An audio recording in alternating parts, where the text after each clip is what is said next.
Breaking news చూస్తున్నాం. Group 1 పై TGPSC appeal కు వెళ్లింది.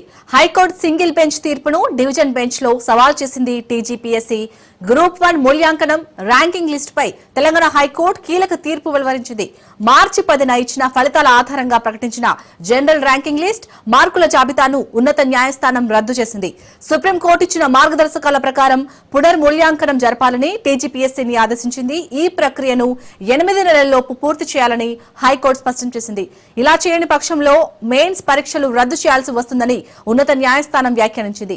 హైకోర్టు సింగిల్ బెంచ్ ఇచ్చిన ఈ తీర్పుపై అప్పీల్ కు వెళ్లాలని టీజీపీఎస్సీ నిర్ణయించింది.